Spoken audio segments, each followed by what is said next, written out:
Okay, so I think we are ready to get started. My name is Dr. Richardson. This is Cardiac Rehab. The purpose of this short video is going to be to go over some of the basics of what our expectations are in the class. I'm not going to read the syllabus to you, but I'm going to make sure that we go over some of the key important parts. So Cardiac Rehab is a split class with undergraduate and graduate students. We have a nice small roster of students, which is going to make working together in the discussion board and all that stuff kind of very doable. Cardiac Rehab is one of my favorite classes. Obviously with COVID and learning from home, it changes because we're not in the lab, but still I hope to cover a lot of good important information to help people feel more comfortable working with people that are diagnosed with cardiac or pulmonary conditions. For those of you that are thinking about getting a job in a hospital, working in rehab, this is going to be a good fundamental basis. Those of you moving on to the fitness world and maybe different therapeutic avenues, this is still going to be nice and beneficial because you're going to feel a little more confident with understanding the basics of heart disease. So here on the syllabus, kind of with the basic information, I'm going to point out that I have given you my phone number. You can call or text me. I've given you my email address. You can find me that way as well. Because we are asynchronous, your job is to listen to the recordings and do the work at your own time. I want to make sure that I'm available. I'm gladly going to meet with all of you. I thought about making a requirement that we all meet at least once a month one-on-one, but that might be too much for all of you, so I didn't put that in there, but I would love for you to say, hey, do you have time for a quick phone call? Anyways, so cardiac rehab is just what it says, right? What is it? What are the components? What are the patients? What are your expectations as an exercise physiologist? So I'm not going to read you the syllabus, but you get the gist of what you're going to go through here by, maybe you've already read the syllabus before you clicked on the lecture here. One of the big things is I hope that everyone has a fundamental understanding of the body, so having the prereq of physiology, either at the graduate level or at the undergraduate level, is going to be important. I am not going to teach you, I hope I'm not reteaching you things you already know. That's my goal, but you never know, that happens. Anyways, we're going to learn a lot of good stuff. Everything was on that page. Textbooks. We have no required textbooks. You don't have to buy anything. All of my lectures will have all of the information you need in them. So if you wish to purchase textbooks, I have a list of what I've used. I have some with me. This one is very important. This is ACSM Guidelines. This is the 10th edition, so if you notice down here it says 10th edition. I want to let you know that in a few weeks, the 11th edition is going to be available. So if you haven't purchased this yet, save it. Don't buy it and wait a little bit for the 11th edition to come out. It's a very small, easy to read book. You know, it's just quick, good reference book. The other book that I like a lot is Guidelines. Again, you don't need to buy it.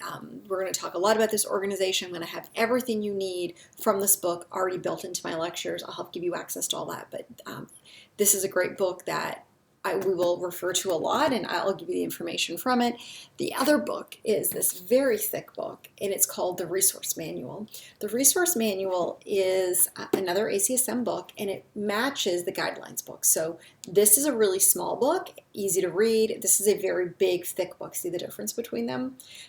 Anyways, don't go and buy this stuff. I mean, I would like for everyone to have this. You probably need this for all your classes. But these books are, again, not required. That's my dog sitting beside me, itching himself.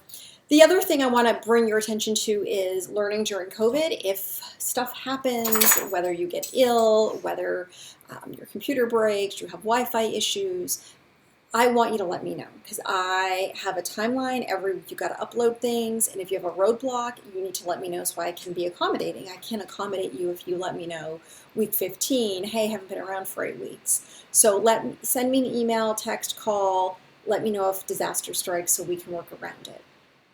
Contacting me. So email is usually what most students use. I have a lot of students I'm teaching, so what I recommend for emails, and I said this in all my classes, is in the subject line, I want you to write the course number. So our course number, undergrad, you're 438. You know that it's on your schedule, right? 5550, 438. Graduate students, you're 538. And then your last name, and that means I recognize that you're from this, this class. And I realize that I want to try to get back to you a little quicker. This is an odd semester for me. I'm only teaching a few classes at Akron, but I'm teaching at the University of Michigan, and I'm teaching at Temple University. I have a lot of classes I'm teaching. I have a lot of students. I want to make sure that I can answer all your questions, so if you can word them, format your email correctly, that's going to help me. I'm not going to go through a lot of the syllabus, but I think one important thing is, well, what will we be doing? And pretty much this is what we're doing. Lectures will be recorded. I plan on using YouTube. I like YouTube because you can fast forward me if you wish. You can use the subtitles. So I like YouTube for that reason. I'll give you the links to them every week. So we'll have a weekly release of a lecture.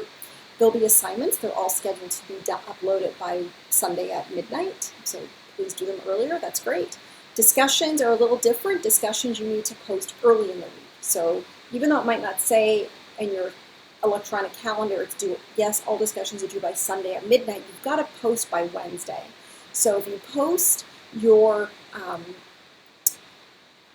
first initial thread on Wednesday, that gives a couple of days for everyone else to reply to each other. So that's a little different, and that's, I'm hoping, how most professors do theirs. But I need you to, all of you, to do your individual thread early in the week, and then that allows for other students to be posting after throughout the week. And then quizzes. Quizzes are open note quizzes, so if you see a quiz, don't fret, read, prepare, you'll have access.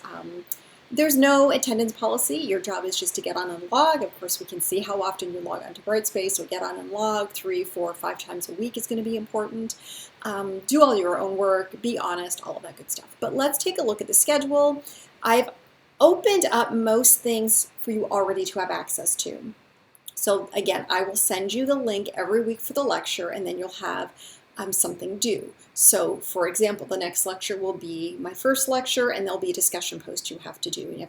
So then I'll talk about pathophysiology, and then you'll have an assignment to do. The stuff in the middle, the reading, again, is not required. This is a legend, the A, R, G, whatever it is. At the very bottom, you see the R stands for the resource manual. A is for AACVPR, G is for guidelines. You don't need the books. I'm just letting you know there are some sources if you want more information. So we're broke down into weekly stuff. I've opened up things halfway through the semester, and we'll get to more stuff later. But pretty much it's a lecture a week. Every week you listen to me talk to you, and then you upload an assignment. My goal is to get you all through here with a nice, beautiful, rosy grade. You got to do the work. Keep in touch with me on if anything changes with what's going on with your situation, if you fall behind, if you have questions. So phone calls, we can do a video conference, whatever it is you need. So that's the syllabus.